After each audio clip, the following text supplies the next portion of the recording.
Good evening, members present here and those watching live on the stream.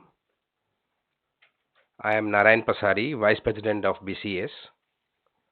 Our guest speaker for this expert chat, Mr. Jalaj Dani, our own CA Sharik Contractor, past President of BCS, Joint Secretary CA Suhas Paranjpe, and my dear friends. It is said that family enterprises are considered by various attributes in their initial stages of development. When it comes to growth, many family owned and managed businesses are beset with various inherent challenges, and when these challenges are not addressed appropriately, growth stagnates and wealth does not sustain beyond 3 generations in many families. But to sustain and grow businesses in a dynamic business environment, professionalization of management is needed, and the change is evolutionary with various stages of the business leading to organization transformation, which also facilitates a sound succession planning. With professionalization of management, family businesses are restructuring organizationally to enable growth. Effective governance structures are implemented to optimize resource utilization and promote profitable growth. It is also said that India's many successful family enterprises embraced professionalization of management early in their evolution, which includes the Tatas, Wipro, Ranbaxy, Piramal, Kirloskar, Torrent, Videocon, among others. Asian Paints is also one of those. Among their top management are many chartered accountants. In today's fireside chat, effective professionalization of family business management, business opportunities and challenges, we are happy to have with us Mr. Jalaj Ashwindani, who is the President of Supply Chain, HR and Chemicals of Asian Paints Limited. Earlier, Mr. Dani served as the President of Human Resources, International and Chemicals. Mr. Dani was also the President of International Business Unit at Asian Paints Limited and managed the international operations of Asian Paints that spans across 24 countries. Mr. Dani holds a master's degree in chemical engineering from Massachusetts Institute of Technology and a bachelor's degree in chemical engineering from the University of Wisconsin, USA. He has attended the advanced management program conducted by INSEAD France. Mr. Dani serves as a director in several international subsidiaries of Asian Paints Limited, as well as several Indian companies. He is associated with various chambers of commerce in India and abroad. He serves as the chairman of Western Region of the Indian Paints Association and a member of the Young Presidents Organization, USA. C.A. Sharik Contractor will conduct the fireside today. C.A. Sharik is the past president of the society and a senior partner of C&K and Associates LLP. Before I request Sharik to take over the proceedings, may I request our senior member of the society, Mr. Bharat Chavotia, to present a memento to our guest of the evening.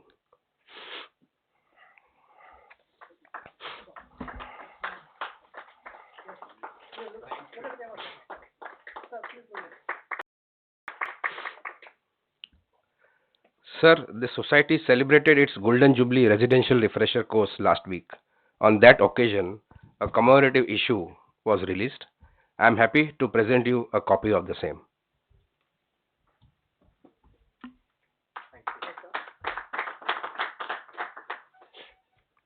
I also request Suhas to present a memento to C.A. Sharik Contractor.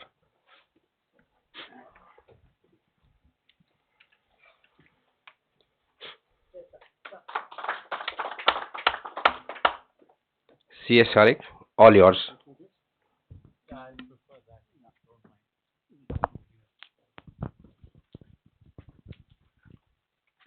So if you want, you can come in the front. I think there is a lot of place in the front. Let's just get closer. Hello. Hello. Yeah. Okay. Thank you. Thank you, Narayan. You just mentioned, he mentioned in his talk that family firms perhaps don't survive over 3 generations. Let me begin with that topic to begin with.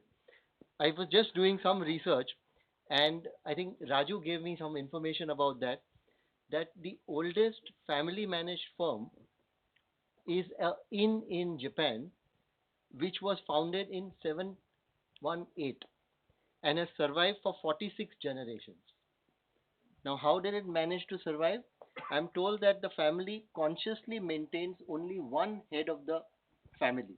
So there's just one head of the family, and every time the person retires, he appoints his successor, and the successor then takes over, and it is only one successor who is called the Zengoro, and he manages the firm. Often, it may so happen that the owner manager appoints a successor, a Zengoro, and he may not be from the family. I'm using the word he deliberately because it was from 718. And then the daughter of the owner manager marries that Zengoro, and therefore the family remains. And this is a kind of a concept which has worked. Maybe now it would be choosing a right woman and the son marrying the girl because the woman is a competent person to run the business. So this has worked, and that's a tradition that has worked and survived for 46 generations. But today, of course, we are here to discuss how do you manage the challenges, the opportunities of a family managed firm? How do you balance the issue about maintaining control of the family at the same time professionalizing the firm? Asian Paint being a prime example where they've managed it so beautifully. Very often to us, family managed firm connotes small, mid-sized companies with local focus, with the usual familiar squabbling over succession and stuff like that. This is true maybe for a lot of pop and mom shops or pop and mom establishments. But one must not forget that a huge contribution that family managed firms make in the business world. They include sprawling corporations like, for example, Walmart, Samsung, Volkswagen, Nike. These are all family managed firms or family managed enterprises. In India, of course, we have your Tata Group, the Reliance Group, the Sun Pharma, the Asian Paints. More than, and this is a very interesting statistics that I read, and at least it was an eye opener for me. The Boston Consulting Group did an analysis and found that more than 30% of companies with sales in excess of US dollar 1 billion are family managed businesses. 30% of the companies who have more than US dollar 1 billion turnover are family managed companies, and that's a huge number. And yet very little is known about how family firms are managed. We don't know them. Some analysis say that family firms do better in the long run than other businesses. Some analysis say the other way around. So there is very little data available as to how family firms are managed, how they are different, and so on. Uh, we of course have with us Jalaj, whom we will talk about these issues. And Asian Paint is clearly a success story where a family managed company has become international. They have, I think, offices in several countries all over the world. Maybe Jalaj will give us a little more information about that. But if stock market is an index to judge how well a family firm has performed or how Asian Paints in particular has performed, my office just told me that if you invested 1,000 rupees in a Nifty index stock, it would have become today about 9,500. If you invested that 1,000 rupee in Asian Paints, it would have been 55,000 rupees. So you've missed a huge opportunity there if you have not invested. And it has done created great amount of shareholder value. I also read that in the Forbes list of the world's most innovative companies, Asian Paint is ranked as one of them, and it is the topmost ranked Indian company in the Forbes list of the most innovative companies in the world. So with that, I would now start the chat with Jalaj. But before I do that, I think it's important that he gives the story of Asian Paints from his perspective. What is what is it that makes Asian Paint tick? What is it that makes it grow? How have you managed this conflict of ownership and professionalizing the firm? So, first of all, a very good evening to all of you.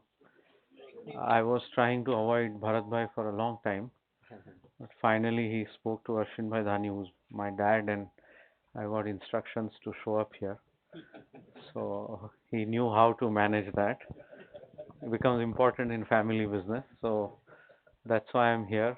When I look at this impressive list on the wall here itself, so whether it's Mr. Naranda Shah, who was our first auditor, or I see Pradyuman Bhai's name there, I see Harish Motiwala's name there, who works closely with us.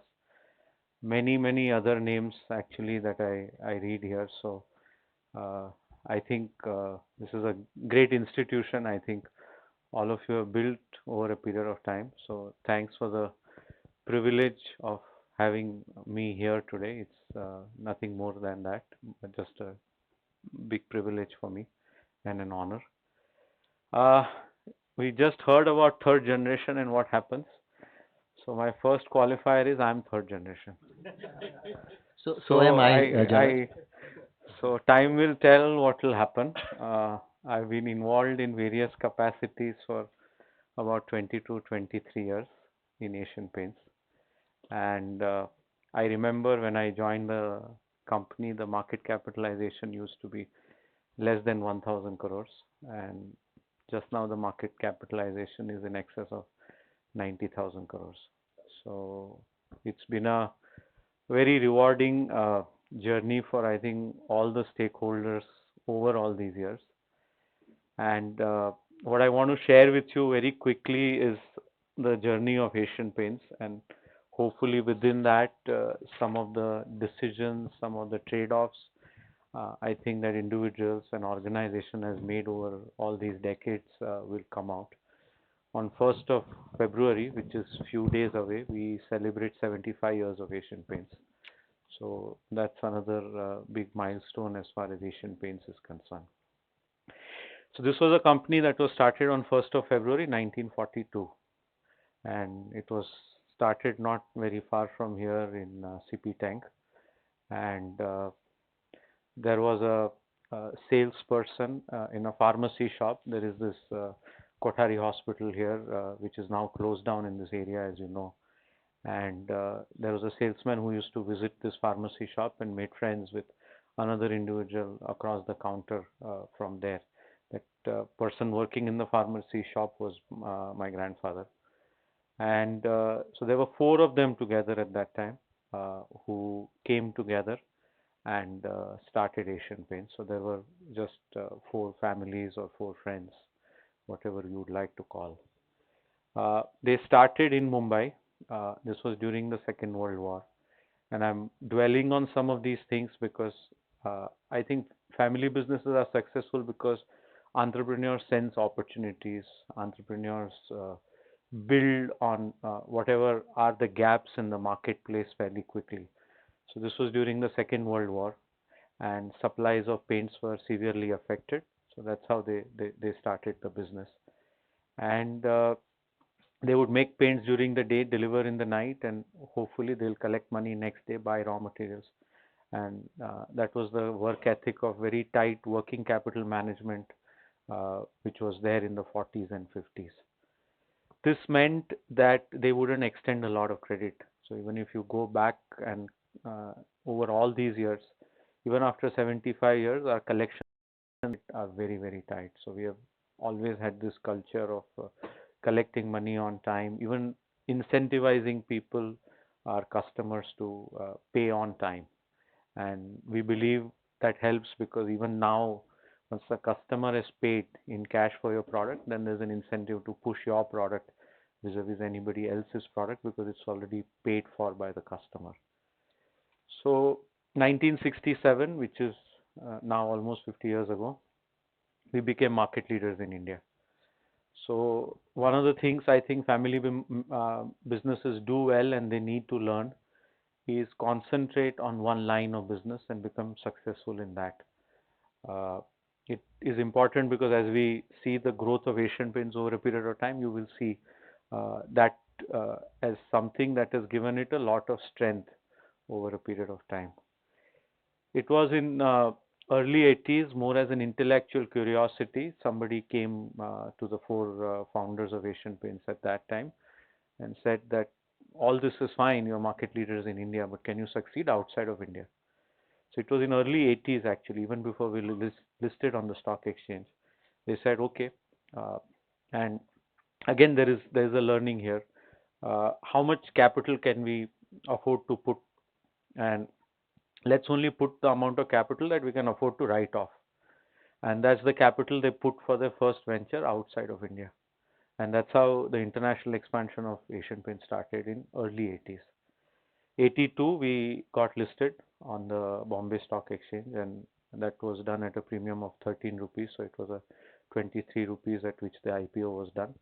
And from then till now, I don't think we have ever thought of even raising capital. So all the growth of the company over all these years, and we are now in excess of 15,000 crores in terms of revenue, and 1,700, crores PBT. Uh, all that growth has happened through internal accruals. That has all happened through cash generation of the business, tight working capital, balancing fixed asset creation, investment in business with the cash flow. I think another thing that comes out very clearly, and 77, 78, I think, and all of you understand wealth tax, lots of these other things, structures that were created at that time. But here was a company that said that we will only pay this much dividend, and the rest of the money we will plow it back into the business. So what should be the depreciation? What should be the free cash flows? There were agreed principles and rules which were followed over a period of time. So even today, 50% of our profits are paid out as dividend. So that's something we have consistently believed in, and we have steadily done over all these years in spite of all the expansion that we have done. The factory that was started here in mid 50s, we started a factory in Bhandup, and we just closed down that factory about 3 years ago. In 80s, we started a factory in Ankleshwar. Then in 90s, there was one in UP and one in Andhra Pradesh. So that's how we had four factories. And then if you see in the last 10 years or so, we have added four more. So as India has grown, so have we, and the investments have happened in sync with all that.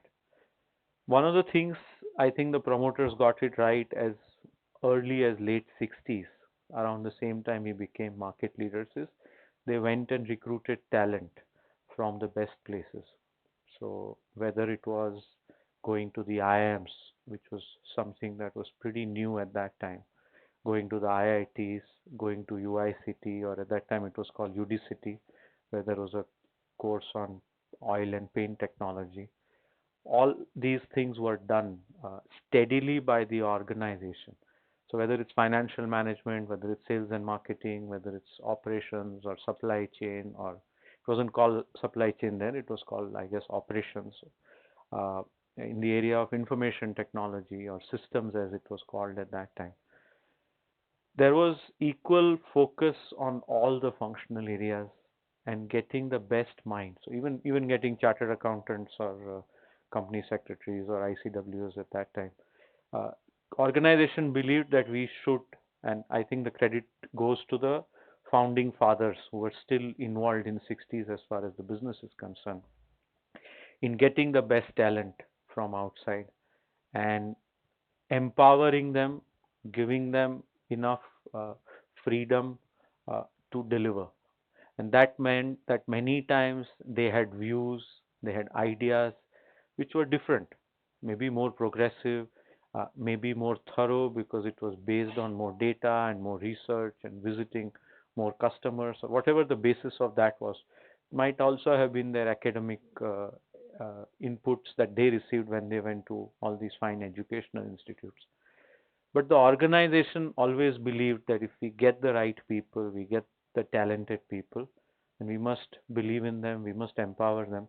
And even today, as an organization, if you talk to people who have joined from campuses, they believe that they are empowered at a fairly young age. Within 1 or 2 years, they are heading sales depots, they are taking responsibilities on shop floors, they are doing work, whether it's purchase, whether it's technology, IT, finance, marketing, whichever areas it is.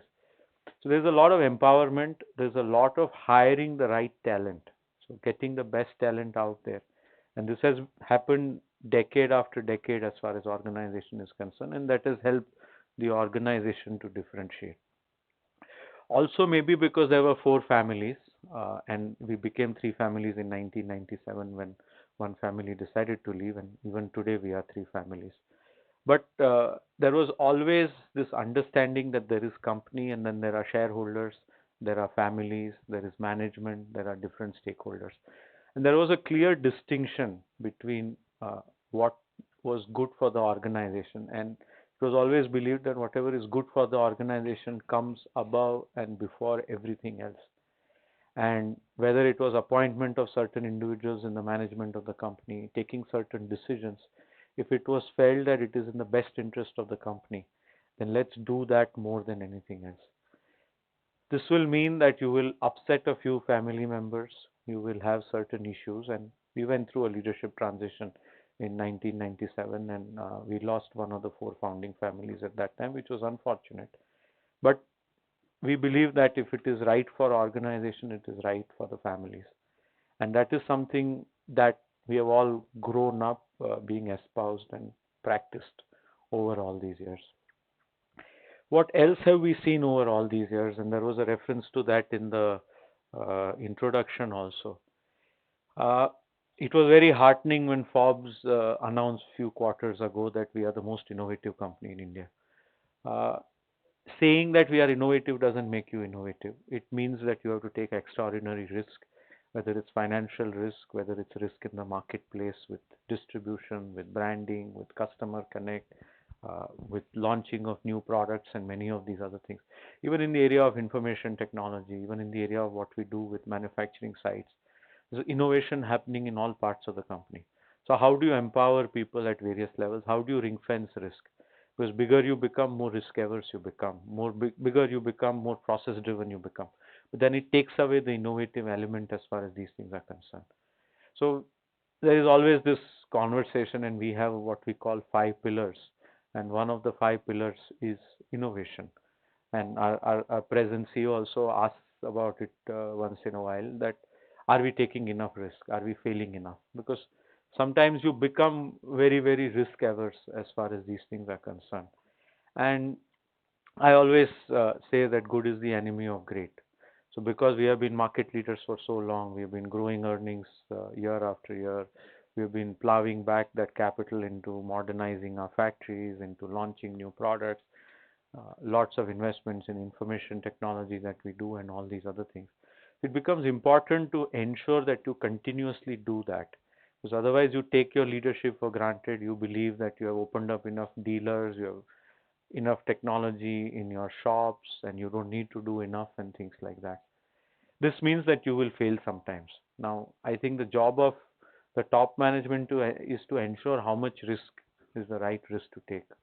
And as long as you are taking that kind of risk and you're pushing the envelope across various areas of the company, all the functional areas, I think it helps the organization over a period of time. Uh,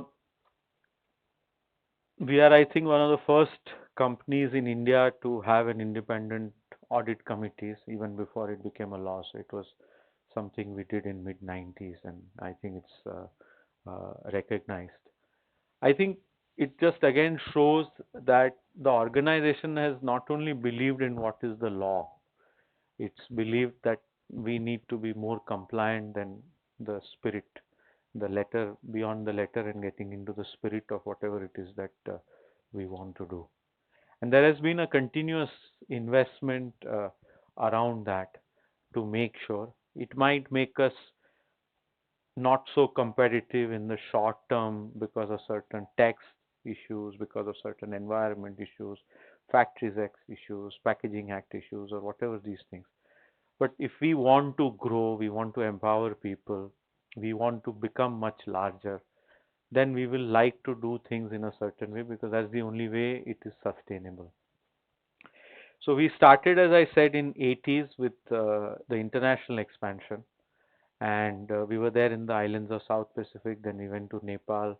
Over a period of time, we've done more acquisitions. In 2002, we bought a listed company in the Singapore Exchange, SGX main board, Berger International. We bought a company in Egypt. Last 2 years, we have bought a company in Ethiopia. We are now doing a greenfield venture in Indonesia. So we have 15 operating subsidiaries where we have manufacturing, and in more than 10 of them, we are actually market leaders today. So that's again something that the organization has believed, that we are not going to do international expansion for the sake of flag planting, but it's something which is a deliberate strategy, and we will invest money in this business over a period of time and do it in a sustainable manner. And that's how we measure our successes, whether we are amongst the top three or we are with the market leaders. What is our ROC? What is our EBIT? Are we gaining market share every year? Are we seen to be innovative in the marketplace? What is the quality of a relationship as far as various stakeholders are concerned? So at that time, what was also decided again by the founding fathers, and it sort of continued now even in the 75th year, is all our ventures outside of India, we've attempted to make them joint ventures. So we have local shareholders, we have local board members, and that again gives us a flavor of what it is to succeed in the Indian context. The same way what it is to succeed in all the other markets where we are. Because we believe we succeed because we understand the local markets very, very intimately. So that's again something that has been the approach of the organization. We have a joint venture with an American company, PPG, and that itself is now in its 20th year also. So again, it is very unusual. It's a 50-50 joint venture in the automotive paints, but over a period of time, we have created another 50-50 joint venture, which is in the rest of the industrial paints. And we have this footprint outside of India. Over a period of time, and again, the belief from day one always was that we should be self-sufficient, and that was a clear differentiator as far as the marketplace is concerned. There has been a lot of investment in technology, so whether it's making our own emulsions, making our own resins, making our own colorants, whether it is investing as far as distribution is concerned and opening up the network. So more than 120 odd distribution centers from where we sell to more than 45,000 retailers today on a regular basis.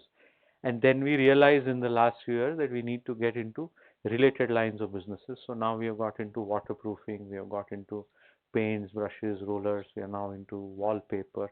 For a company like Asian Paints to get into wallpaper is slightly unusual, but we realize as we talk to the customers that they're looking at least one wall, and I see here in this room also that customers prefer to have all kinds of finishes as far as their walls are concerned. So we said let's attempt that. We have also now got into modular kitchens in the last 2 3 years, into bathroom fittings, so waterproofing and construction chemicals. So the attempt again is to broad base the offerings we have to our retailers.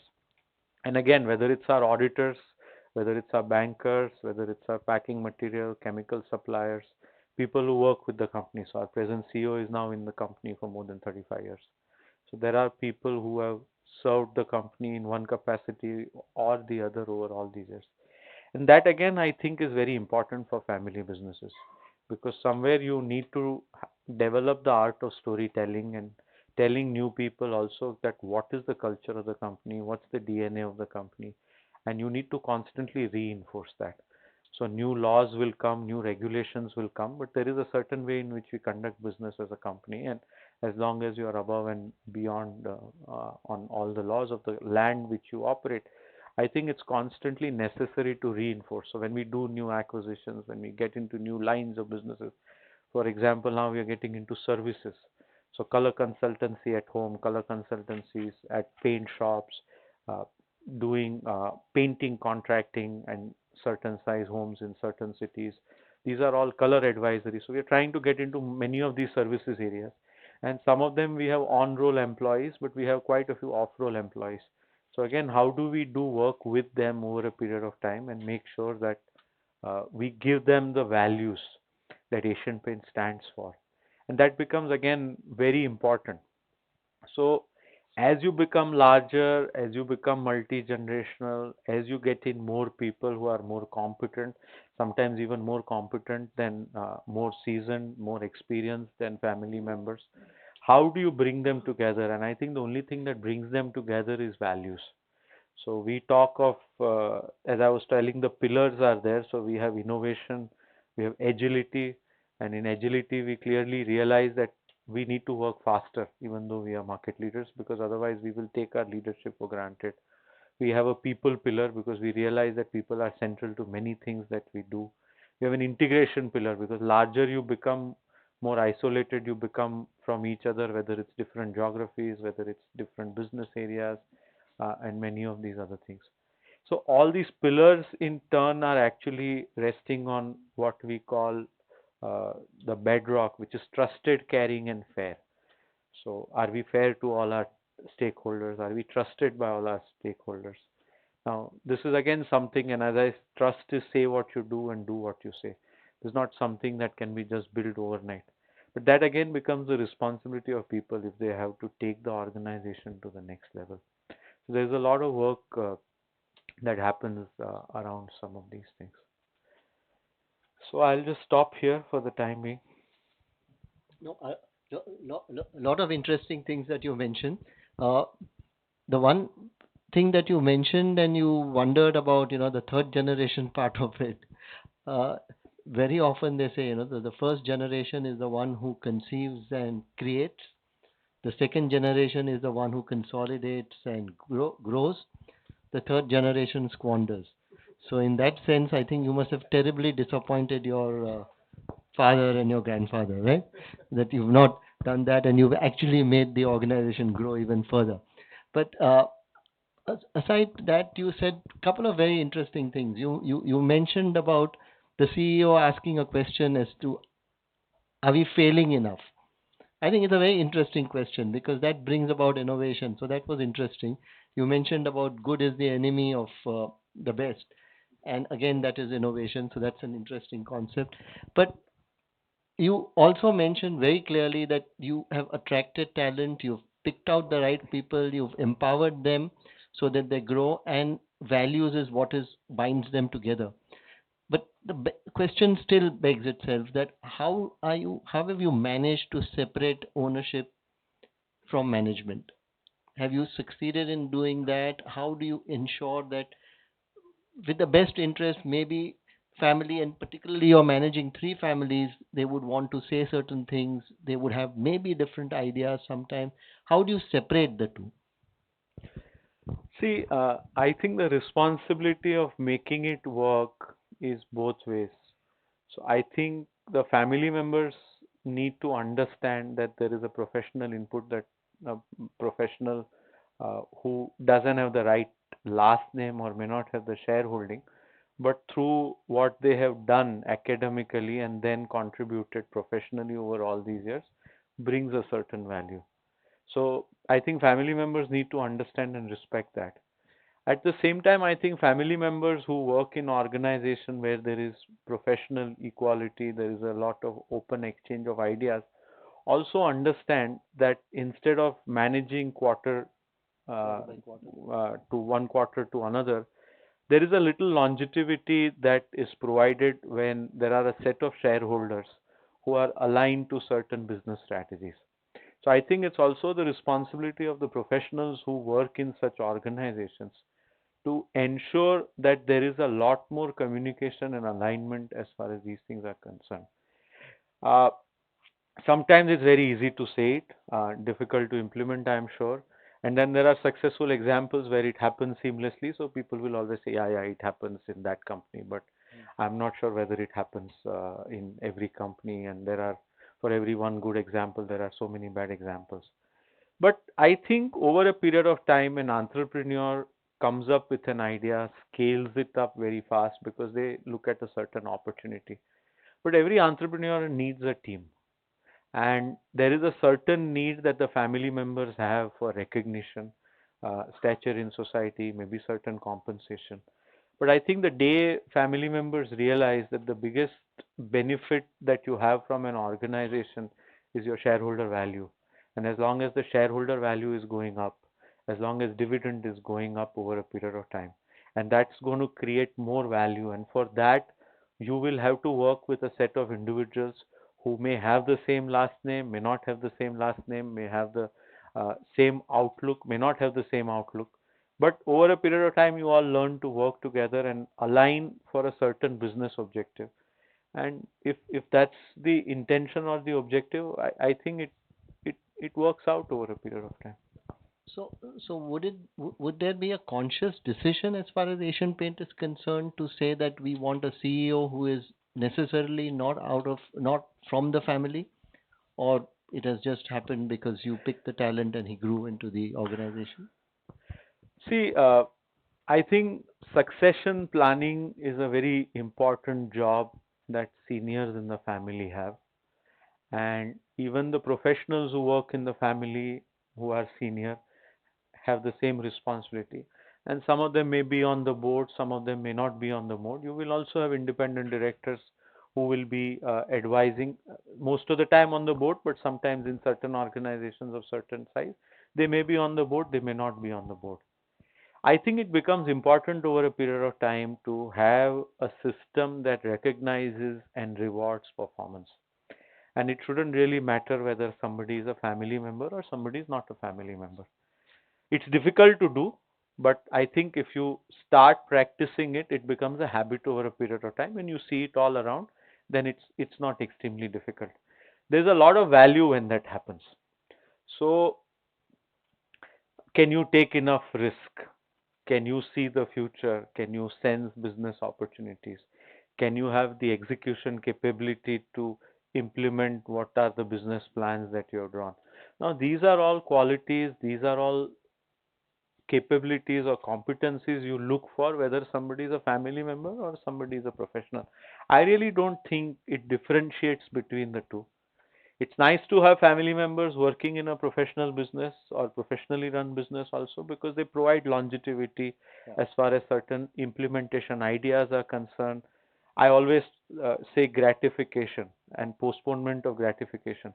I think that's something that is required in the medium term as you move away from quarterly management of earnings to a yearly or even a 3 or a 5 yearly kind of a horizon, because there are so many investment decisions you make that are much more medium and long term in nature, but you still need to have milestones. So it's not like I will review this investment after 3 years or 5 years. You still need to know whether you are on track on a certain project, whether it's sales strategies, whether it's launch of a new product, whether it's cost cutting, whether it's a manufacturing site that you are setting up. But milestones need to have short term, medium term, and long term element as far as these things are concerned. And as long as people are willing to do that, and people are getting recognition and reward for that, I think it becomes a sort of a culture over a period of time. And a lot of multinational companies and bigger companies, they want to give stock options to their employees. They incentivize them in a very different manner. A family managed businesses typically would not want to give stock options. They would have other means of how do you compensate them? How do you sort of compete in the market to say that you incentivize them in the same manner? What would be the performance indicators that you put in place to judge the performance of the person, particularly when he's a CEO? Who decides that? How do you put in that? How do you judge the person? How do you manage all that?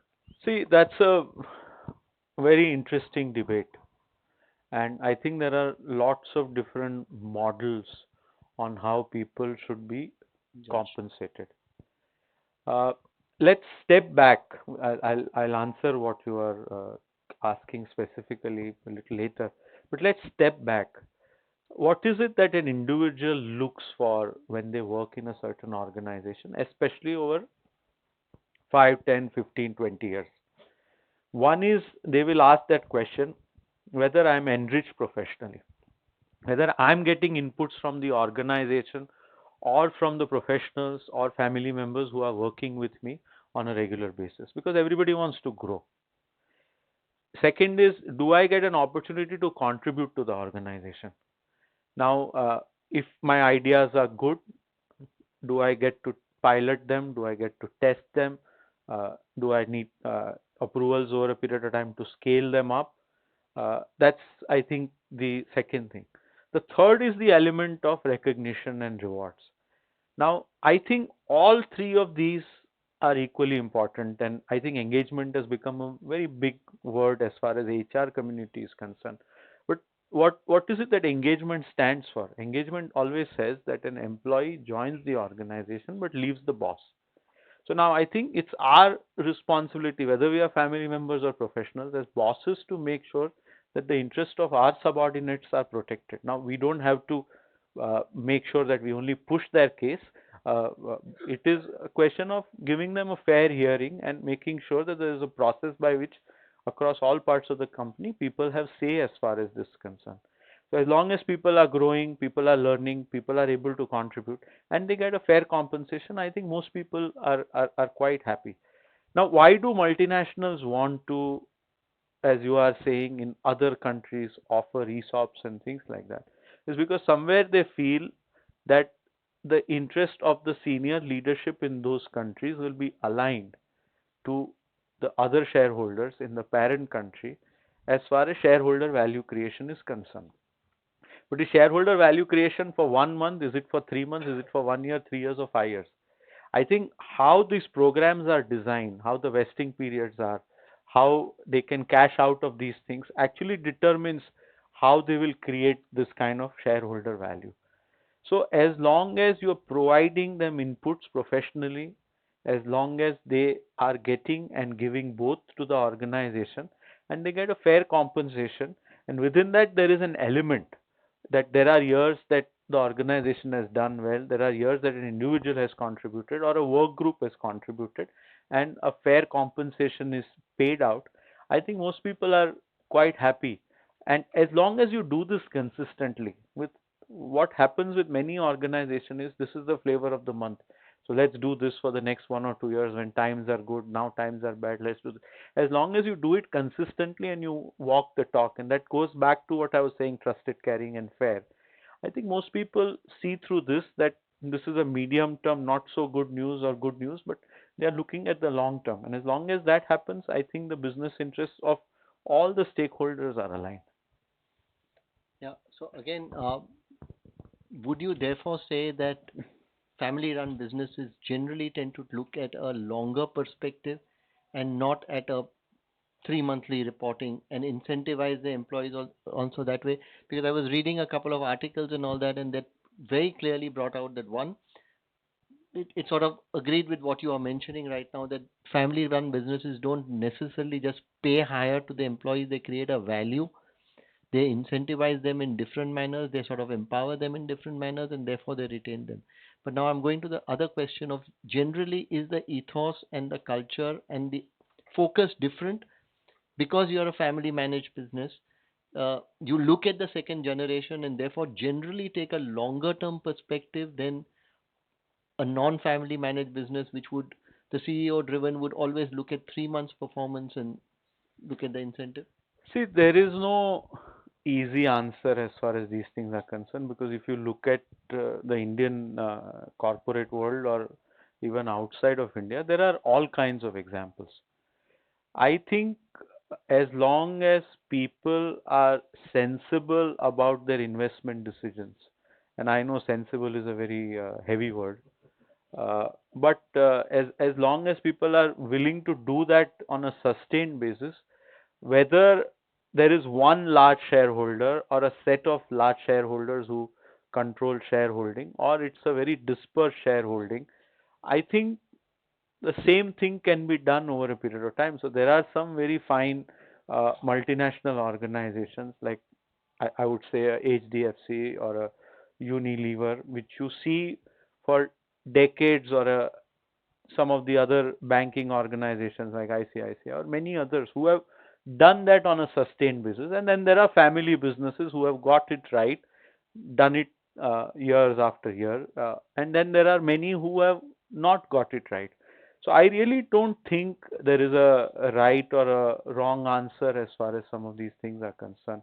I think it's what you believe in, and if you do that on a sustained basis, because it's necessary to invest big capital once in a while in an acquisition, in a new manufacturing plant, in certain advertising and customer connect areas, in certain R&D activities. Now, this is something that's going to cut into your profits of that month or of that quarter, of that year, or maybe even for 3 years. Now, I think it is the responsibility of the management, but I also think it's the responsibility of the shareholders. I think shareholders also need to be pragmatic. If shareholders get used to that every year my dividend is just going to go up by Yeah. 10 or 15 or 20%, then you know what pressure they are putting on the management. Correct. Because management doesn't exist in isolation. So that is why a realistic conversation between a shareholder and a management also is pivotal. And without that, I really don't think this balance can be. So it's always easy to talk down on a management and say you are short term, but they are short term because they have a set of shareholders who want them to be short term. If there are a set of shareholders who say I want you to be medium term or long term, then I think you have found the right balance, and you will find all kinds of organizations. So you've seen a Reliance, or just now Sun Pharma was mentioned, or Piramal were mentioned, or some of these companies that were mentioned in the introduction. So these are all organizations over decades have on a sustained basis taken risks, but also looked at how to optimize their investments and get returns. So you have to strike a balance between long term, medium term, and short term. So it's very naive to think that everything we will do in the long term, because as they say in long term you are dead. So you can't wait for the long term. You can't do everything for the short term also, because there are certain activities, there are certain things that you need to do on a sustained basis in the medium and the long term. Yeah. The reason I asked the question was that one is the shareholders. They sometimes or very often would look at long-term returns, maybe. The employees themselves are incentivized based on their performance on a 3-month basis. So it creates a kind of a dilemma. It is in their self-interest to sort of promote. Uh, but let's leave that apart for the time being and look at what you mentioned earlier, that when you went for your first acquisition, the family took a view that this is the amount of money that we are prepared to lose, and therefore we are investing, which means you took a view that we will not be sunk if we make a wrong decision. We will still survive. It's an amount that we can afford to lose, is what. Now that's a pragmatic view. That's also a view which is sort of mm, taking the risk that I can digest, so to say. Then I just want to stop. I Yeah. don't know. I know you are getting somewhere, but see, I see it as two things. I wasn't involved when this was done, but when I heard it first time, I have seen it as two things. One is how much can I afford to lose? So maybe you will say 5% of my net worth, 20% of my net worth, 50%, and everybody has very different Different. ability and capacity to take risk. But you're very clearly saying that even with that, I have ring fenced it enough to make sure that it will not sink the rest of my business. And if I am a family owned, family will not suffer that much. Or even if I have other shareholders, they will not get uncomfortable. That's one thing that something like this does. Second thing it does is it very clearly identifies this is the risk for this venture. And the team that is managing it is also very clear that this is how much they can take as a risk going forward and what the rest. Otherwise, what happens sometimes we and entrepreneurs have that tendency sometimes, and you can see certain examples where it has happened, where they take disproportionate risk. Because an entrepreneur is somebody who first decides where they want to get, and then they say, "I will always get the resources." That's fundamentally how an entrepreneur is. But then, when you become large, you have other employees, you have other shareholders. You are risking too much of the organization, so you need to be very disciplined about your capital allocation decisions. So this doesn't put undue pressure on that venture, that tomorrow people will say, oh, so much of our wealth, so much of our net worth, so much of our cash flow is here, and now other businesses are starving. Because then you will have more unrealistic expectations from that venture, and then in a spreadsheet world, you can always show that this is how the growth will be, and this is how EBITDA will be, and this is how ROI will be, and all. And then if you can't deliver, then there will be problems, and especially when shareholders have to take a haircut at that time, it's better that you realistically pan out these things, that if it doesn't work out, we'll sell this business, we will close down this business, or we will raise more equity, or we will sell some assets, or whatever it is.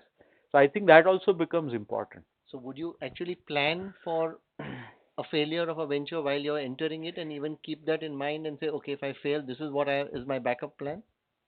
See, I always say that higher up you go in the organization, you have to take risk, but it's your responsibility also to protect the organization from the risk. You can't be naive and say that I will go and just take risks, because a junior person in some part lower down in the organization can get away with it, and maybe they should be encouraged to do that. But when you are so much up in a hierarchy in an organization, you have to worry about many Yeah, other you're things. playing with much larger stakes. Yeah, and you are responsible to lot of other stakeholders.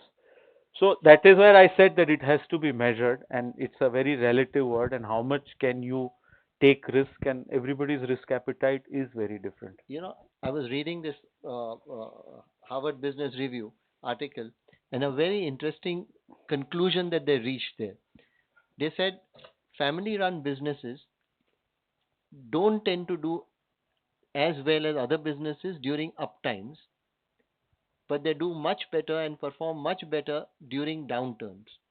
And over a long period of time, they generally outperform non family businesses because they are more frugal, they are more prudent, perhaps.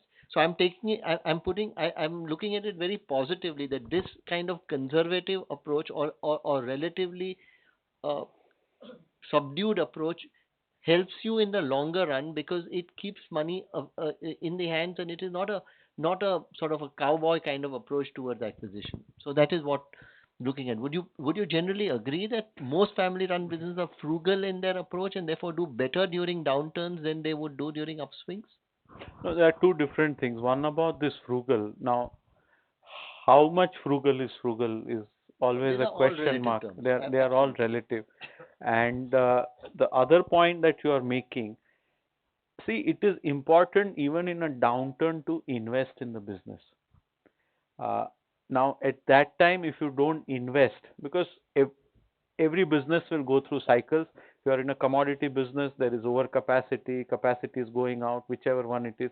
If it's some other business, some macro indicator goes awry, and because of that, demand or inflation or something else affects you, or maybe collections affect you, and things like that.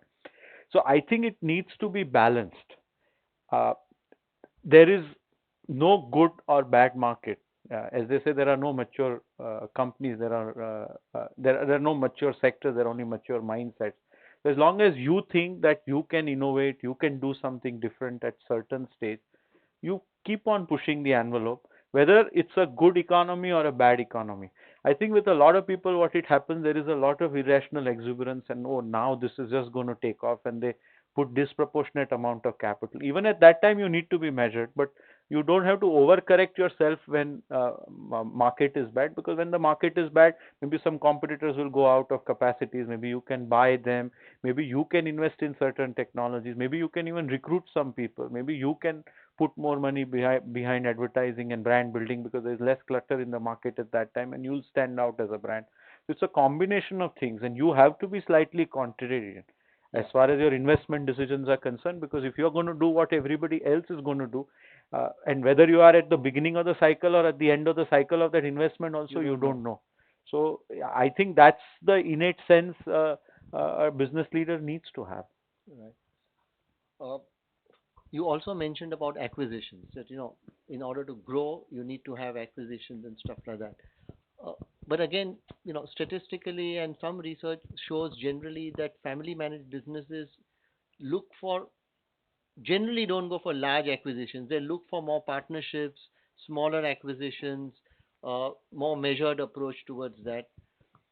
Would again that be because of the culture that is inbuilt in the organization? I think it's little bit culture also, and it can be good also.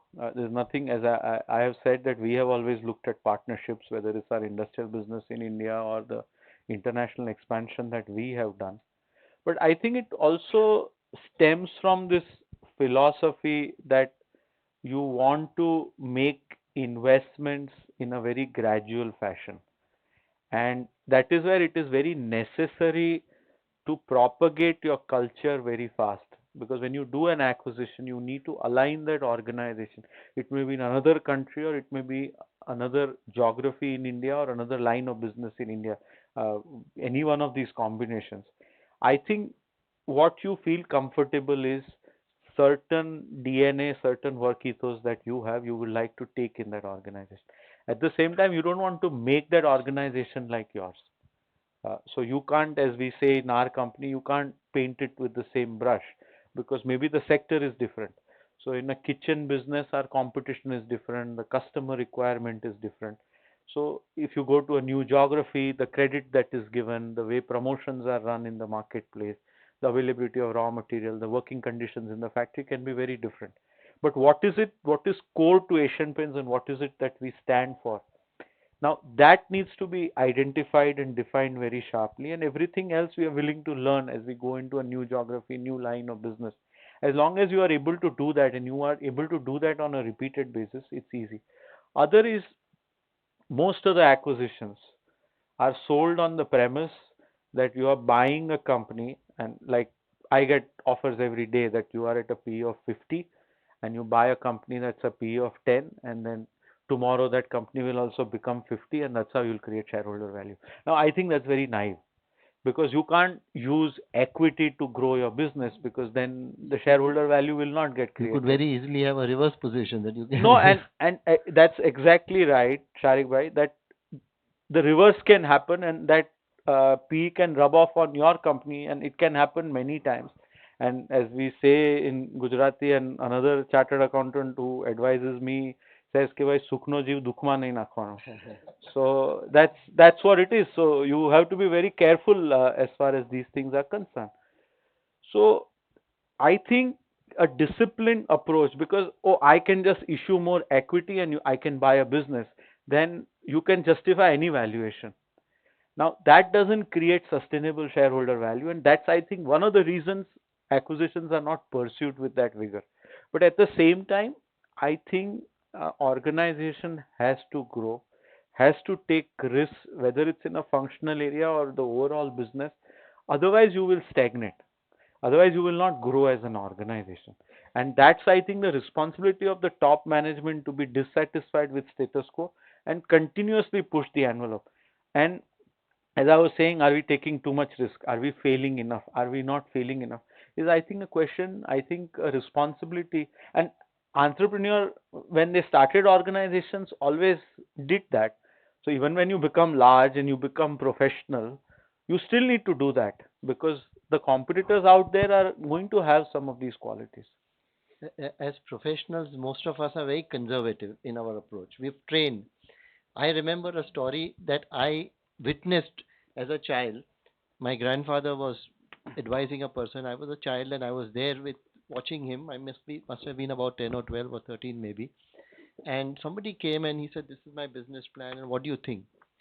And my grandfather pointed out all kinds of problems. This is the problem you'll have. That is the problem you'll have. Everything was incorrect. Everything was going to be a difficulty. Everything was bad. So after the client went, I asked him that, Dada, if you say this, he will never do the business. And my grandfather gave me an answer to say that, no, I have to completely scare him. Everything is wrong. If despite that he has the courage to go ahead, then he will succeed in business. But that's an extreme view, and now I think we are all trained to say you have to look at businesses from a business perspective and not be so conservative, and we actually try to do that. Before I carry on with more questions, and I have a lot of questions and some very interesting one, but if anybody from the audience wants to raise a question on something that has been discussed so far, let's not raise a completely new topic because we'll come to that little later. Yeah.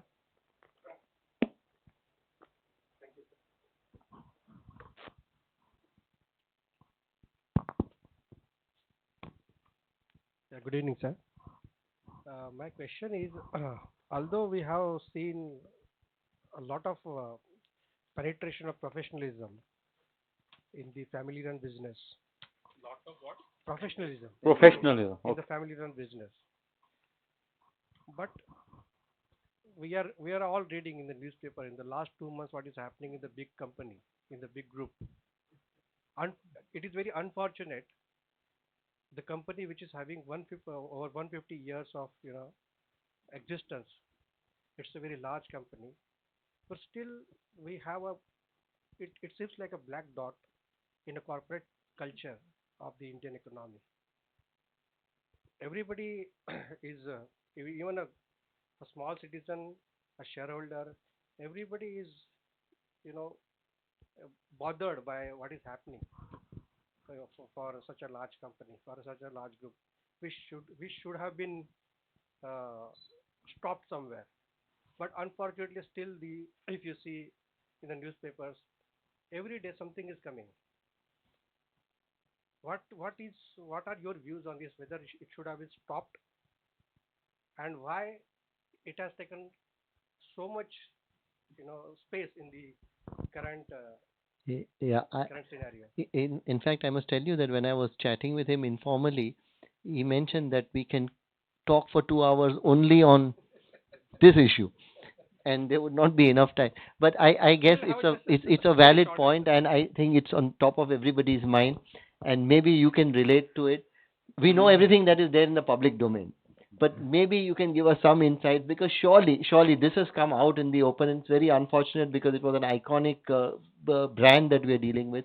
But surely all businesses, all family-owned businesses, to an extent, face this dilemma. There must be family pulls and pushes. There must be issues where a family member genuinely believes this is what I want to do, and the other people don't. So how does this, and particularly the separation of management and ownership?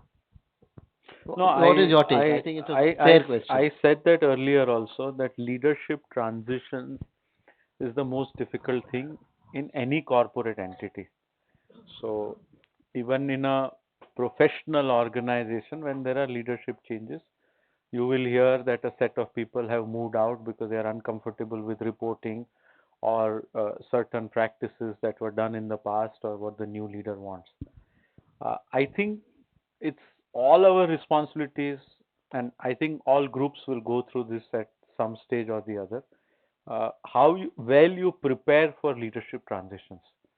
So there is the ownership, uh, and ownership has a say as far as these things are concerned, And and depending on, it must perhaps have. I mean, there's no and reason why it and, should. and to what extent that ownership is there will have say according to that. And if there are a set of shareholders, and there is a certain understanding, spoken or written, then that also gets built up as what these practices are over decades, and they will have to be honored. So I really don't think anybody enjoys these kind of leadership transitions, but I think better prepared you are for this, and I think that's the responsibility of the people who are retiring, that if they can put this in place 5 years, 10 years before, because when you come to the stage when that leadership baton is passed, is probably the most difficult time to make it happen. But again, all of us think that we are here for a long period of time, and we don't have to worry about these leadership transitions, and we are different and we are unique. So I think best is to keep quiet and do whatever leadership transition you need to do. And if it happens smoothly, I think it's good for all the stakeholders. Yeah. Yeah, you mentioned about this being not being satisfied with the status quo. How do you maintain that? Basically, once you say that you have grown to these levels, and still you say that you are still not satisfied with the status quo, and you keep on growing and still going further. So, aren't you pushing yourself much more? And do all these families do the same thing? So, everyone in the management or the ownership would be going in the same lines. See, standing still is not an option. So if you want to stand still, then you will get knocked down. I think that's the brutal reality, because there is a competitor out there who's more knowledgeable, who'll give a more value service or product, or a cheaper product, or something faster or innovative, whichever way it is. It continuously happens, because I think that's the spirit of entrepreneurship, that I can give you something that's slightly better, slightly cheaper, slightly faster than somebody else who's out there. So if you don't continuously improve yourself, and I think organizations become successful by only doing that. It's just sometimes we become uh, believing in our own success so much that we feel that now nobody can have a product that is better than us, our product. Nobody can have a service that is better than ours, cheaper than ours. I think you will get hit at some stage. So you need to be slightly paranoid as far as success is concerned, Yeah. because otherwise, if you take success for granted, you start believing it, and shareholders will come and say, "Wow, wow, this is great." Everybody else in the press, but that's that's all transient.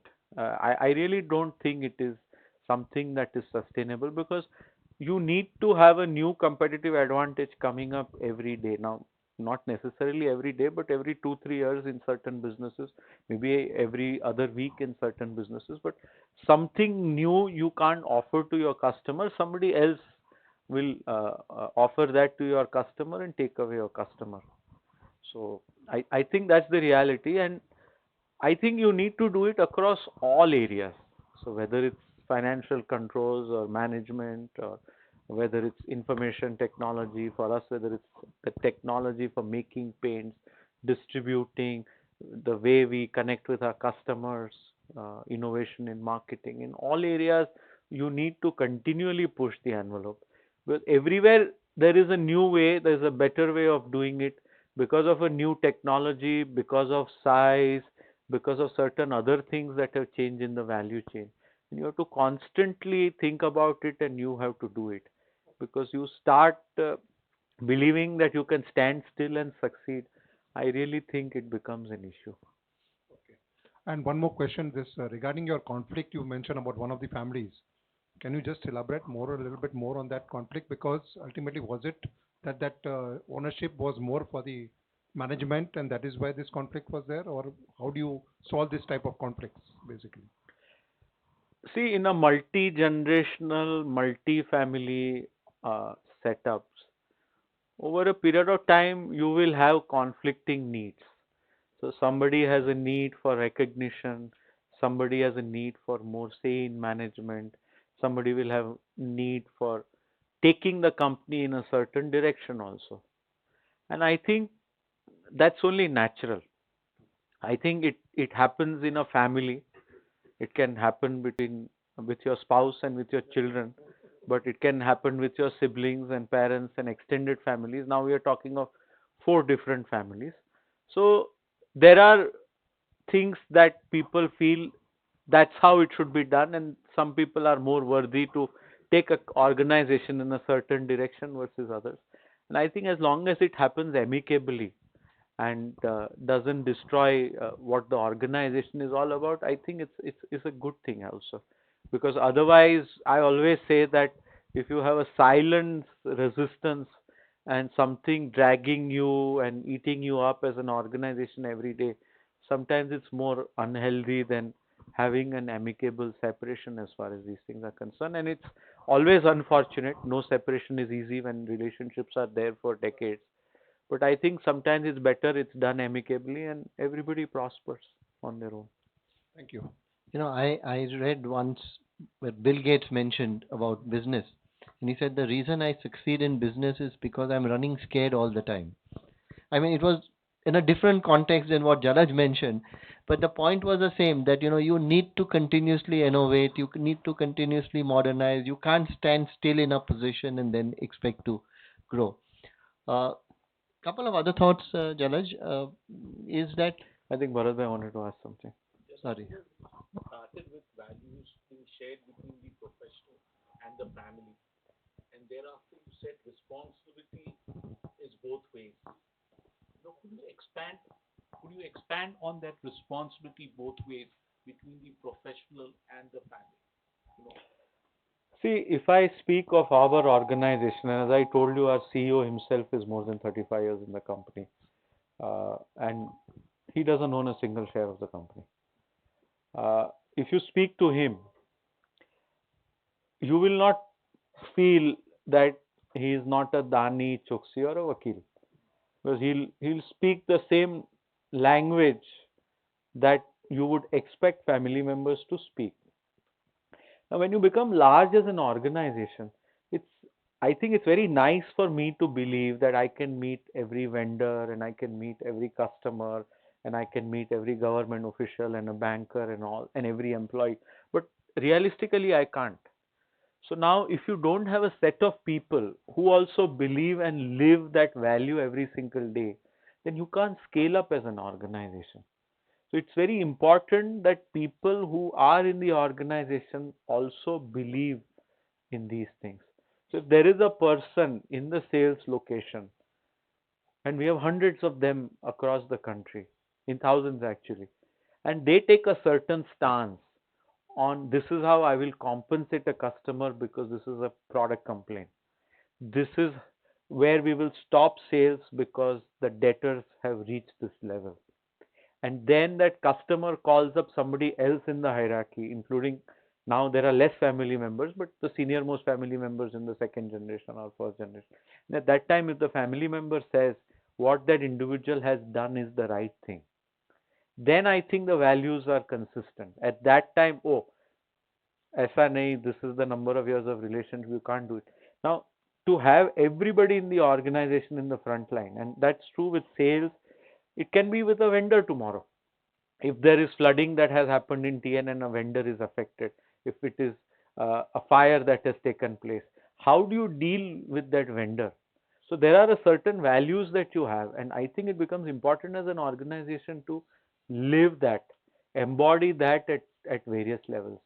And if you don't do that, so I think the professionals also need to understand that this is how this company conducts itself. This is how it treats its customers. This is how it treats its employees. This is how it treats its suppliers. And the family members also need to understand that it can't be taken based on a certain friendship or a relationship or a certain other things in the equation. It is based on, and a professional also has a view, and they have put their foot down on certain things because they believe it's in the best interest of the organization. And as long as the interest of the organization is put ahead and in front of everything else, then I think everybody wins. It's not easy, but I think if you want to scale up, it's absolutely necessary. My first boss in the company, and I'm sure you knew him. He's no longer there, but was a lawyer by training. And there were only two sentences, and he was the one who started the international business, and I took over from him. And two things he used to say. He used to say, failure is not an option. So whenever anybody was sent abroad, that was the instruction, that we have so much faith in you and you have selected the right person. But after that, failure is not an option. So you'll go out there and do whatever is required. The second he used to say is empower those people in those locations. So they don't call up here and say, what is the price at which I should buy titanium dioxide, which is our biggest raw material, or what credit I should give to the customer. Because if you have doubts about the ability of these individuals to do it, then let's not send them there. Because you always used to give this army example that you will sit at some place, but out there in the outpost, if the people are not empowered and they are looking back every time for instructions, they're going to get shot. Basically, you're going to lose in business, and that you cannot afford to do. So investing enough in this, and I think one of the reasons we have been able to do that is because we have stayed in one line of business and in one geography for a long period of time. So it has sort of become the culture of the organization. This is how we do retail sales, this is how we do project sales, this is how we design products, this is how we have controls on inventory or whatever these things that we are working on. But it becomes important that there is no dissonance. And I honestly think it has nothing to do with a family member or a professional. I think any team needs to be aligned and needs to speak the same language, because if different family members are going to start speaking different things, they're going to have a different view on a business strategy, then I don't think you're going to succeed in the marketplace. And then there are other people who are going to take advantage of something like this, which is again something that's not very healthy. So it gets attributed to a family and a professional, but to me, it is not very different in any other context. Yeah. Sir, I have got a question. Sir, you said that we have been successful because we concentrated on one line of product, that is paints, for a long time. Of late, in the last 5, 6 years, we've been diversifying into wallpapers, bathroom accessories, painting contracts, and services. Now, at what point of time you think, I mean, that the ROEs of this particular business, the return on investments, will match the paint ROI? And you're See, I have a concentrating fundamental in question. a controlled. Should it match? Why should it match? Because I can compare the ROE of that business to the other competitors in that business. If the competitors in that business are, let's say, delivering 20% ROE, then the question that I should ask that team is, can you deliver 20% ROE? can you deliver to me what kind of market position in how many years, and for that what kind of financial capital or human resource you need. It's very tempting for me to sit in a business which delivers a 50% ROE and then say, now let's have every business delivering it, because honestly, Asian Paints was created over 74 years. It's not something that has been created overnight. But if I believe that in the next 5 or 10 or 15 years, and you have to be dispassionate about it. So again, as I said, I can't be saying after 15 years I'll get there.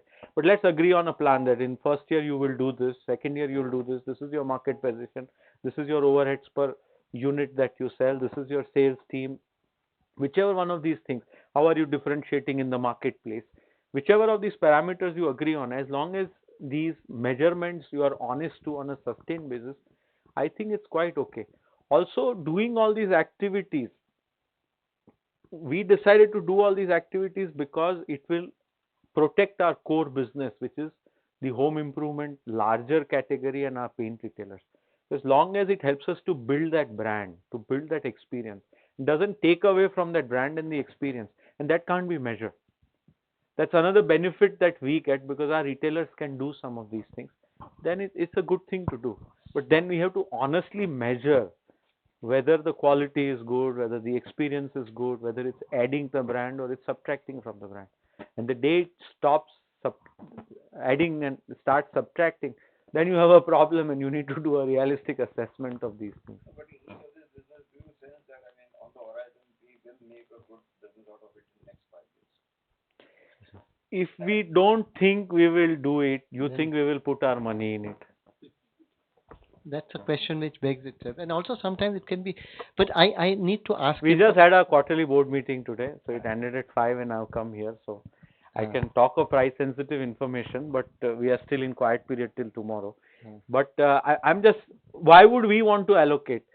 See, somewhere I think for a business leader, what is also important is a content ego.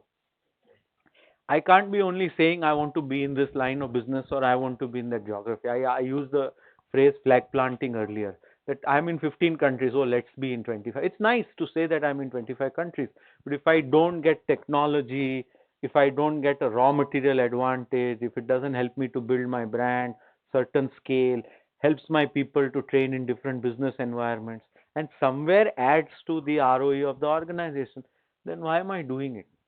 I think that's a sensible question. Sometimes we don't ask. I understand in business when we get very passionate about certain things, but that's what you need to ask.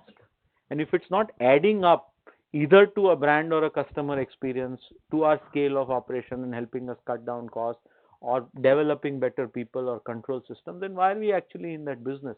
There has to be certain synergy besides the ROE, because otherwise we can be in very, very discrete different businesses and still measure. What percentage uh, you think uh, of the we, total? we we need to ask a few, and maybe others also, but we need to just move on with a few other questions. Uh, Jalaj, we're running out of time, and I do want to ask you one question. Is that how do you manage the family being together? Because there may be a lot of strategic decisions. You're a listed company. There may be voting on some decisions that happen. Do you somehow ensure that the three families that are there vote in one voice? Is that a option, or you let it happen the way everyone thinks about it, and it is it's done by what each one believes is the right thing? Or do you have some kind of See, it's naive to say that it's everybody votes together, and it's also naive to say that everybody votes separately. I think all of us know that the reality is somewhere in the middle. I think what I can share with you is what are the processes by which you ensure that that right, happens. right, So it again goes back to alignment. And I think one is the values that we talked, which is how we will conduct ourselves. Second is where do you want to be? What is the vision or what is the strategy? So going back to that example that was just asked, we will get into these lines of businesses, but then when will it be EPS accretive? Will it help you to do certain other things? Then you put down those things, and if it is helping you to get, how much risk can we afford to take? How much dividend we need? How much free cash flow we need? By all this is the organization becoming stronger. And then if you have a set of people who have worked in the business, who have worked in other businesses, who can sit with other independent directors, other professionals, and create some sort of a strategy or a plan or a roadmap. And as long as you stay on that, I, I think The, it's the, possible. the reason I'm asking this is specifically because of what has done in Sipla. Hmm. I think Raju shared that with me. And the issue was that he has come up with a family arrangement by virtue of which the family has agreed that the voting rights will always be given to him or on his death to his brother, and that even if a family member transfers the share, it will be transferred with that right and rider.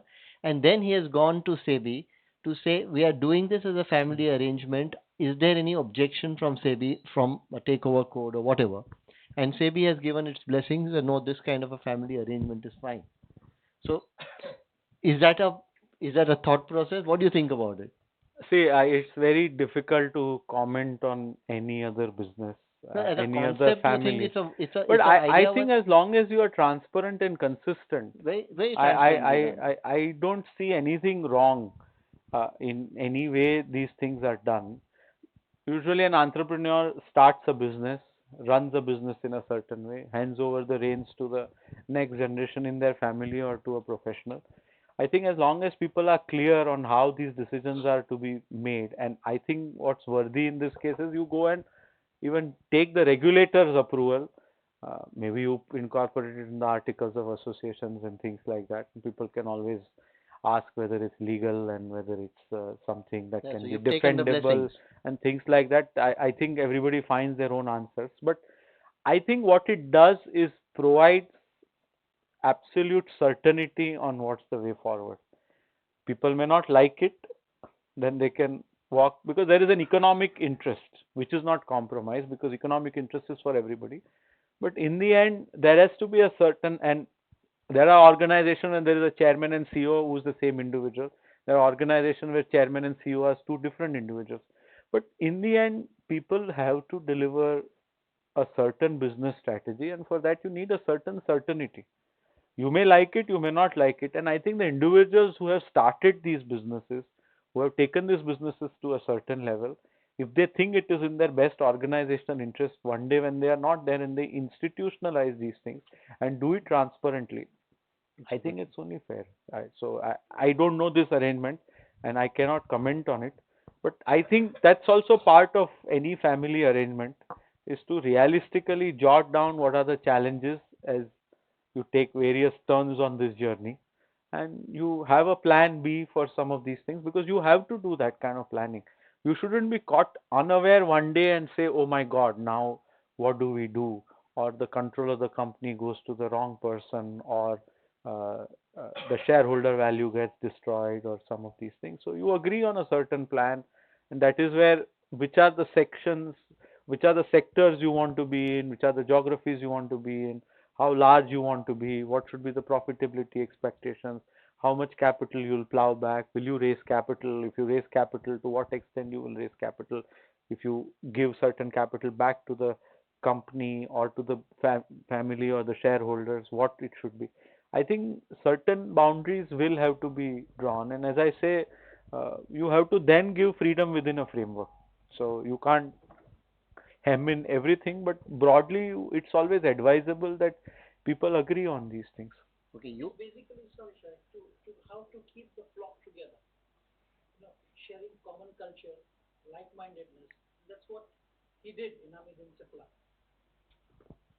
and it worked for. It's a double-edged sword, of course. And everything is, but he's taken. Yeah. Patriarch of the family is patriarch of the family. So I think somewhere you have to respect that, and family members tend to respect it.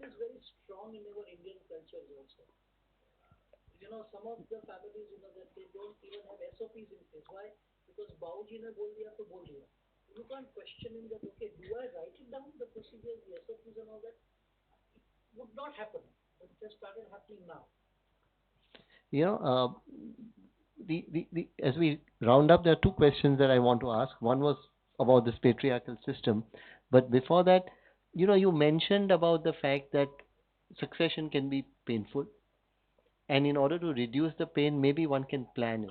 how do you plan it? How has the Asian Paints thought about it? How do you plan your succession? See, even And if you mentioned your CEO no, has been no, there for even 35 years. I think it's not easy for any of us. So for an organization, it is only more challenging. It's it's it's never easy. Even when you have one, two, or three children, how you will transfer ownership is never easy. But because it is not easy, it's more important to perhaps plan. I genuinely believe that we all have to plan, but then, as I said, all of us believe that we will have a much more healthy life and control on our faculties longer than we think we will have. And sometimes I think accidents happen and it gets shortened also. So it's definitely advisable to think through as many possibilities as possible, talk to as many people, and document as many things as you are realistically able to do. Uh, some of us will feel if we document too much and we publicize too much, we will lose control. So I'm not very sure how this happens in every case. But as I said, what are the values? Where is the business today? Where do you want to take the business? And for that, what kind of people you need? How you will empower them? How you will take capital allocation decisions? If you can broadly understand these things and document these things over a period of time, I think it will only help. And doesn't matter which sector, which company, which size it is. I think it will make it a little bit more sustainable. There's always an option to sell the business also. And I sometimes think it's better to do that than running a business to ground, because then nobody benefits except the competition. But there are people who fall in love with it and say it's better that it runs to ground than it goes to somebody else. I think these are personal choices that entrepreneurs make, and I don't think entrepreneurs work with a rule book. So they have their own ways in which they take these decisions. So you talked about patriarchal system. I was talking with my partner in office, and she said one question you have to ask is that in a patriarchal society that we live in, how do you manage gender bias, particularly with references to succession? I genuinely think India is changing quite fast. So I think whether it's the spouses or mothers at home, or even if they are in the offices, and then whether it's daughters or sisters who are the next generation that's coming in, I see a lot more participation and a lot more inclusiveness as far as these things are concerned. But again, according to me, these are personal decisions. So I think it's very unfair to preach what it should be or what it shouldn't be. I can practice something in my own house, but if there are a set of shareholders who work in a certain way and they worked in a certain way, and as long as it's worked over decades or generations, then maybe we need to change it. Sometimes you succeed in changing it, sometimes you don't succeed in changing it. Again, if it's good for business, if you want to keep shareholders together, if you think there's a value in keeping shareholders together, then you will, over a period of time, have processes that are more inclusive. And if you have processes that are more inclusive, if you bring in very differing voices, it may be daughter-in-laws or son-in-laws, it may be daughters and sons, it may be all kinds of extended families that come in. I think it becomes a lot more sustainable. It has an ability to withstand shocks more, because still some people will walk out because they will have very different needs, and I honestly don't think there is anything wrong in it as long as it's done amicably. Most of us in families become very emotional, and it becomes more nasty than it should. But as long as that happens, I don't, because I think businesses, families are also a reflection of society. So I think society is changing. Everything around us is changing. So we see women doing so much more. We will see in-laws doing so much more. And if we think within that, it makes sense to have certain people together and have their inputs, and it adds value to the organization, adds longer life to the set of shareholders who want to work together. I think you will find answers. But again, there's no easy. I think the person has to be worthy to work in the business. Ownership is a right. I think it's naive to also, Yeah. because there are people who believe Ownership is just a right. You are born in a certain family, you are married into a certain family, you will have that right. I think people need to respect that also. But I think people who will lead the business, who will sit on the board, I think you need to have a process by which you filter out and hopefully get people who are more competent than others, and also reward them and recognize them, but also have something for others who are not in that sense management or on the board. As long as you can balance that, I think it will only help everybody over a period of time. Given other things being equal, would you prefer the person at the helm of your business to be from the family or outside the family? Other things being equal. See, honestly, it doesn't matter because I don't even know if I speak for myself what my children want to do. So, organization like ours, which has been inherited, and as I say, we now need to plan for the next 75 years. I think there will be lots of twists and turns. And within that, I've played a role for 20 plus years, and maybe I'll play a role for another 20 plus years. But that's all I will have. It's transient. So I think we have to be realistic about how much influence we can have, how much reach we have as far as these things are concerned. And sometimes there are favorable winds, sometimes there are unfavorable winds. So we can take credit for a lot of things and sometimes blame others or the macro environment for many of these things. But it's something that you have inherited, and I think you have a responsibility to make sure that it's reasonably safe and secure. I only time will tell how it will be, but I think that is a responsibility you carry, and in all humility, you have to play that role in one form or the other, because there'll be somebody more worthy to lead the business within the family or outside, somebody more worthy to lead the board, but then you have a certain shareholding and you will take the Take best risk. decisions in your interest to at least safeguard that. Okay. Final question, shall we? Two more. Sorry? Okay.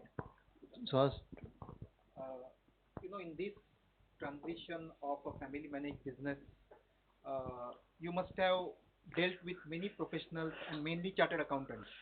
So, can you just give your view on what is the role of chartered accountant and the profession in your growth and in your this thing of the company? If you can throw some light. I didn't say that earlier. I mentioned some of the names on the board here, but there is actually one individual who's played a very important role in what I am today, and Bharatbhai already knows him. Is Ramesh Bhai Gandhi. So he was a chartered. He is rather a chartered accountant and a company secretary, and he did his MBA also. But he's retired. He's in Baroda, and I learned a lot of things about accounting principles and sections of Companies Act and many of these other things from him. And two things I learned from him. One is you always have to be curious. So the number of questions he asked me pushed me to learn more, because I realized that when I went to him, he asked me so many questions to which I didn't have answers, and I used to feel embarrassed. And I had so much capital with me, I had so many responsibilities, and every time I would, even now, if I talk to him, he comes now to Bombay maybe once or twice in a year. But I feel so inadequate and small even today, because he would have thought of something that maybe I have thought of, but I have not done, or I have not thought of enough. So I think that sense of curiosity that he brought, and the other quality that he brought, and some of you who would have worked with him, is he would always have a slip with him where he would have written down all the things he needs to follow up. So every time you sit with him, he will start with the first item, second item. So you can't really escape from him and say, ah, nathi thayu, all that. He would be very, very meticulously doing that as far as these things are concerned. And I learned these two qualities from him, and I think I practice both of them today, and I even make sure that other family members who work with me or professionals who work with me also have this. So that's, I think, one individual that I can clearly think of who has made a big difference in my life. Raman? I have actually two questions, but very brief.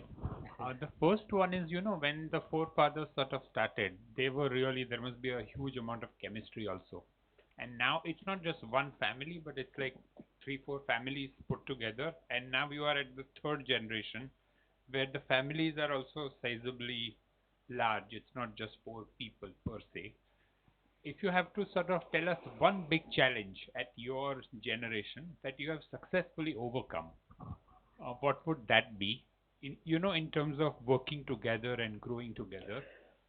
See, it's never easy to give recognition to all the family members, and all family members will feel that they are equally worthy of contributing. So I must give that credit to the first generation and also to the second generation. They somewhere drew the line and say these individuals can work, these individuals can go to this level in the organization, and these individuals we will find alternate roles for them. And till today, that is something that has been respected by the every generation that has come in. And I think the reason they are able to do that is because they themselves have practiced it. So, as we always say that you do what others do, seeing what they do, and all that kind of stuff. I think there is a lot of that that has happened because as you look back, you can say, oh, there was an opportunity to get more recognition, to get more reward, to pass this opportunity versus this. But you find that people have been committed to a certain code. It's not written, but it's how they conduct themselves, and that has benefited them, their larger families, and also the organization. It's never easy, but I would say that that's something that has happened in a certain way, and that whole emphasis on merit. So doesn't matter what your last name is, if you have a good point and you are taking the responsibility to implement it, I think you can get a lot of resources at your disposal. Is something I've seen or I've heard. I haven't really worked much with the first generation. I've only seen them from a distance. Is something I think they practiced. Just the last question.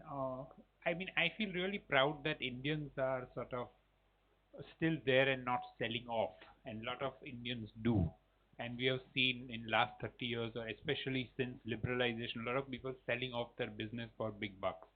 I'm sure you too get a lot of offers of that kind. And what is it that sort of keeps these families tied to their business and still, Passionate about them. yeah, and to stay put and let it grow? See, I think the only yardstick you should use on a emotional decision like this, I believe, is are you able to add value to the business? If you think that you are able to add value to the business, you should be around. The day you think you're not adding value to the business, you get somebody else to add value, and there is a way in which you can get people for a certain compensation and a certain culture to come and work with you, or you just say that's the day that if you can't add value, and I think you have to be very realistic. So there are people in 1997 who came and said, I can bet you will sell in the next few years.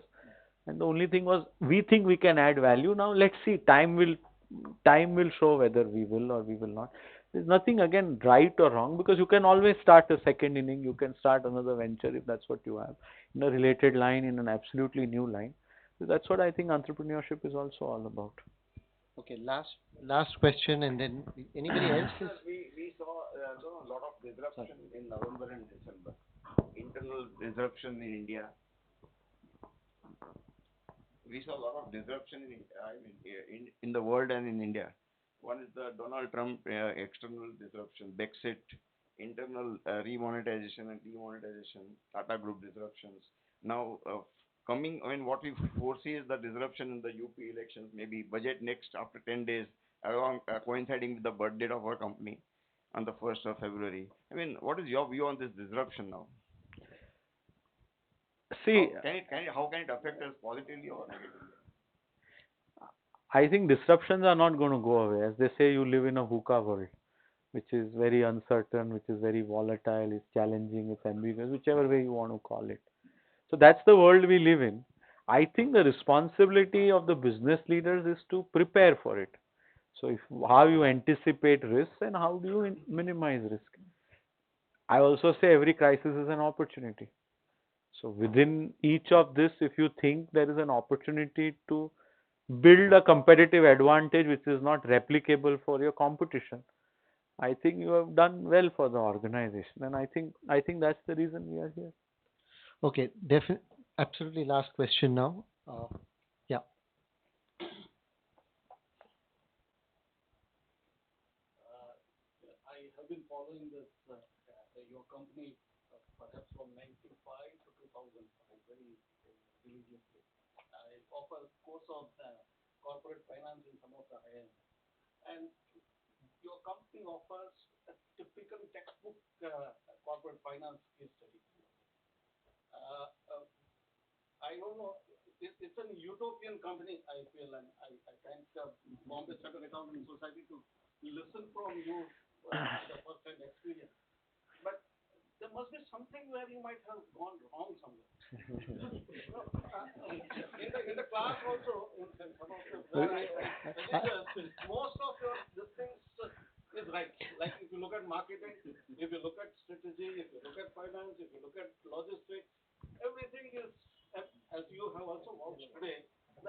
Yeah.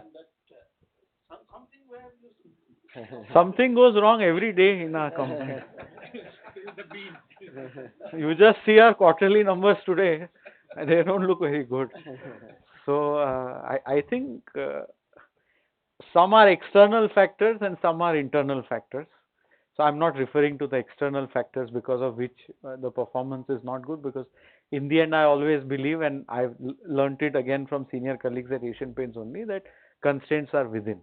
So you have to prepare yourself, doesn't matter what the external environment is, and you have to succeed in spite of whatever happens outside. No, we would have missed many business opportunities. Today we are number 6 in the world or number 5 in the world in paints. Could we have become number 1? We are still a decorative paint company. Now we are in industrial, we are in chemicals, we are in home improvement. But still 80% plus of our revenues comes from decorative paints in India. Could we have been very different about it? Uh, there is no right or wrong answer. In the hindsight, we are all wiser. And I always say that you can't drive looking at the rear view mirror, because this is what the future looks like and we have to worry about it. But I can tell you that the PE at which Asian Paints trades, the years of success that Asian Paints has, you can actually become a prisoner also, because it can actually paralyze you and make you wonder whether you need to really do. But if you don't do something, as I said earlier, you will get knocked down. With tremendous responsibility in the leadership of the company on how to take it to the next level, because it's been an extremely successful company. You're absolutely right. But I'm sure every acquisition we have done, have we landed on our feet? Every customer that we have sold to, could we have done it better? Every factory that we have built, could we have built it cheaper? These are all questions you can ask. Other is, it's all relative versus what other groups have done, what other paint companies have done, and we get measured against that.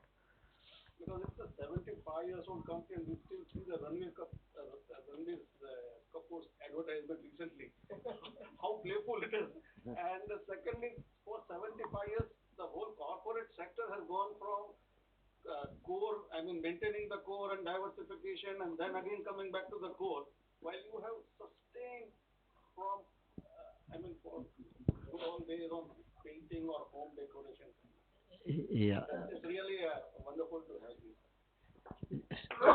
Okay, I think on that note, Jalaj, it's been an absolute pleasure having you, and it's a great discussion, because what you mentioned was absolutely what resonated with everyone, that you attract talent, you retain talent, you empower talent, and you hold them together because of certain values which you imbibe, which is across the family, not just in the family, and therefore, in a sense, in the extended family of the Asian Group uh, employees and staff. They become part of the families, and that's why they think in the same way as the family members do, or the family members think in the same way as the professional management do, and that cohesiveness, and through that to be able to take risks, to that through that to be able to do acquisitions, through expansions overseas, and yet continuously watch out for achieving business growth in a sustainable manner, creating shareholder value.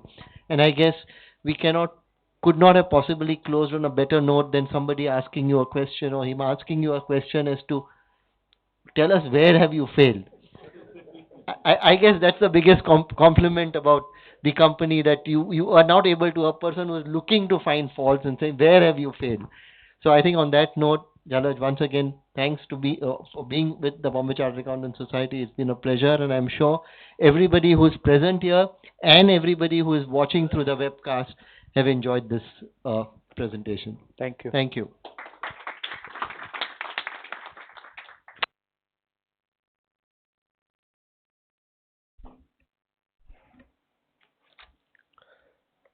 When the society decided to have this fireside chat on a subject which is not audit, not tax, it took a calculated risk.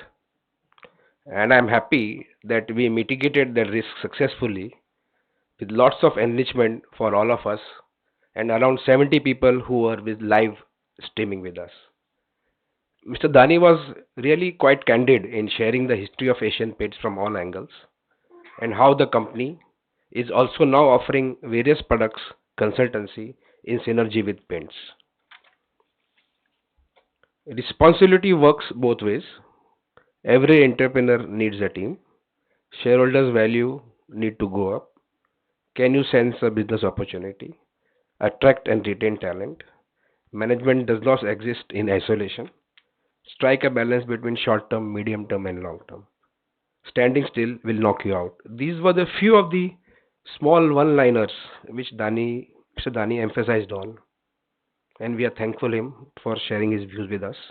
We also wish Asian Paints all the best for the Diamond Jubilee Year celebrations.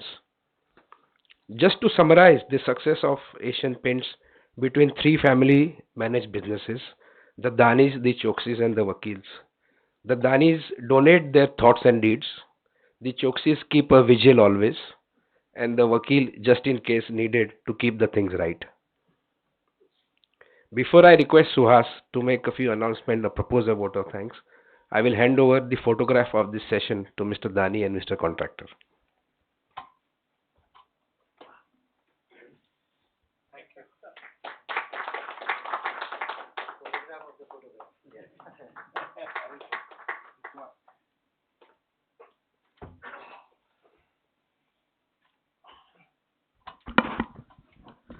Vice President Narayanji, Mr. Contractor, Sharik Contractor, Bharat Bhai and Raman, and all my seniors and friends. One or two important announcements on the programs. On 27th and 28th of January, there is a workshop on mergers and acquisitions at St. Regis Hotel at Lower Parel. There is a next expert chat at the same venue on 30th of January on Internal Audit 2017 Global Trends and Outlook. Then there is going to be a lecture meeting on the budget by Mr. Advocate Sri Soli Dastur at Yogi Sabhagruha on 7th of February. And there is going to be, we have on 11th of February, we have arranged a medical camp and a CPR workshop from 10 a.m. to 2 p.m. at this hall, jointly with Asian Hearts Hospital. So please take the benefit of that. Now coming to the pleasant task of a vote of thanks to today's speaker. Jalaj Bhai, we congratulate you and all the families involved on completion of 75 years of the Indian multinational, that is Asian Paints, and creating a value for investors from generation to generation. We also wish you the best for the future years to come and maintaining the same level of performance for all the people. You wholeheartedly shared the 360-degree view on the whole concept of management, ownership, and the bifurcation of the two. Plus, you gave your views on innovations in operations, in compliances, whatever you do as far as your company is concerned, on the empowerment of the talent, on the organization first principle, on transparency, consistency, sustainability, and long-term perspective in whatever you do. We thank you very much for your time and sharing your wisdom wholeheartedly with all of you. And I please request you to join me in. Uh, I must thank Sharik Bhai. When we approach him for this anchoring this show, in 2 minutes he said yes, and he ignited really a good fire in this chat. So all of us must be complimenting him. And last but not the least, I must thank Bharat Bhai Chowatia, who has managed smartly to bring Jalaj Bhai to this platform for all of us. Thank you very much. Through family balance.